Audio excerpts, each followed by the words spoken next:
नमस्कार साथियों, आप सभी का स्वागत है SVSC द एजुकेशन के इतिहास में आज का दिन प्रोग्राम में।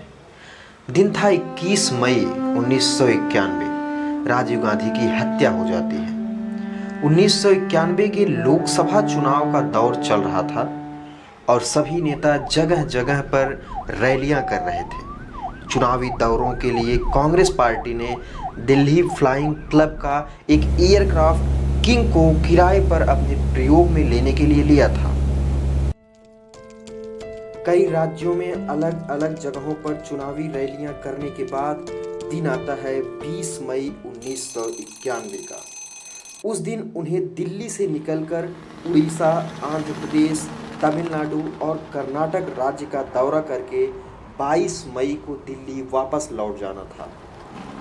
21 मई को राजीव गांधी को आंध्र प्रदेश की विशाखापत्तनम में पहुंचना था। 21 मई को राजीव गांधी आंध्र प्रदेश की विशाखापत्तनम पहुंचते हैं और जैसे ही पायलट विशाखापत्तनम से अपनी अगली उड़ान करने की कोशिश करता है, एयरक्राफ्ट में कुछ तकनीकी समस्या दिखाई पड़ती है, जिससे राजीव गांधी हवाई अड्डे से वापस चले जाते हैं और यह तय होता है कि आज रात वो विशाखापत्तनम में ही रुकेंगे। यदि उस दिन वह रात रुक गए होते तो शायद स्थिति कुछ और होती, लेकिन कुछ समय बाद यह सूचना आता है कि हवाई जहाज की तकनीकी समस्या को दूर कर दिया गया है। राजीव दोबारा हवाई अड्डे पर पहुंच जाते हैं। राजीव गांधी वहां से उड़ान भरते हैं, लेकिन राजीव गांधी को इसका तनिक भी अंदाजा नहीं रहा होगा कि ये उड़ान उनकी आखिरी उड़ान होगी।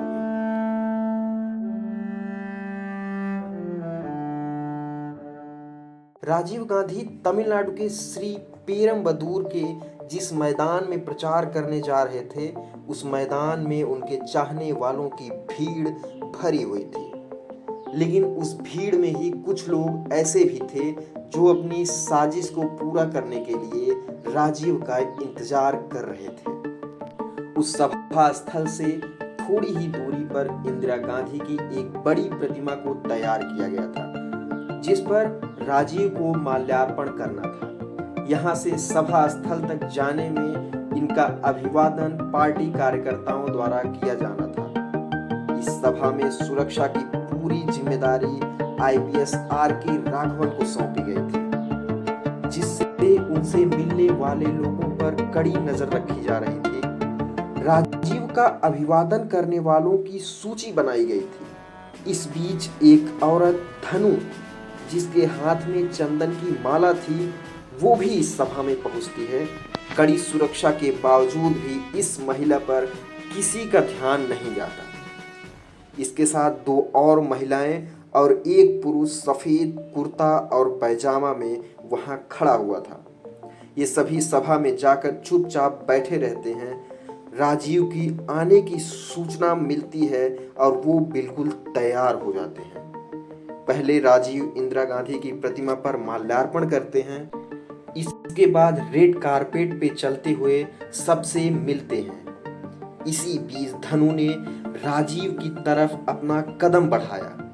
इंस्पेक्टर अनसुईया ने इस महिला को देखा तो उसे हटाने की कोशिश की, लेकिन राजीव ने ऐसा करने से मना कर दिया। धनु ने राजीव के गले में चंदन की माला डाल दी और जैसे ही राजीव के पैर छूने के लिए नीचे झुकती है, तुरंत ही एक ऐसा विस्फोट होता है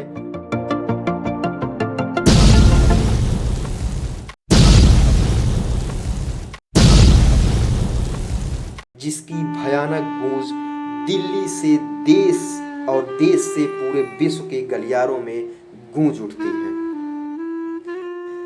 चारों ओर धुआं और आग फैल जाता है। चारों तरफ चीखें सुनाई देती हैं। चारों तरफ लाशें बिछ जाती हैं। चारों तरफ से देश हिल जाता है। करीब 15 लोग घटनास्थल पर ही अपना दम तोड़ देते हैं। 44 अन्य लोग घायल थे। मरने वालों में 9 पुलिसकर्मी भी शामिल थे। राजीव के जूते से उनकी पहचान की जाती है। उसके बाद उनके शरीर को सीधा करके उन पर चादर डाल दिया जाता है। उनके शरीर को चेन्नई के अस्पताल ले जाया गया। मद्रास की खुफिया एजेंसी के द्वारा सूचना दिल्ली भेजी गई। ये सूचना उनकी पत्नी सोनिया गांधी को मिलती है। उन्हें अस्थमा का दौरा पड़ जाता है। अगले दिन 22 मई को सोनिया और प्रियंका गांधी ने राजीव गांधी की शव को लेकर दिल्ली पहुंचते हैं। राजीव पहले से ही तय कार्यक्रम के अनुसार 22 मई को दिल्ली पहुंचते हैं, लेकिन जीवित नहीं, मृत। इस मामले को सीबीआई को सौंप दिया जाता है और कुछ ही महीने की जांच के बाद सीबीआई ने सारा चिट्ठा खोलकर सामने रख दिया। इसमें तमिल संगठन लिट्टे को दोषी पाया जाता है। आज 21 मई को राजीव गांधी की पुण्यतिथि पर पूरा देश उन्हें याद करता है। आज के वीडियो में बस इतना ही। यदि आप चैनल पर पहली बार हैं तो चैनल को सब्सक्राइब जरूर कर लें। नमस्कार।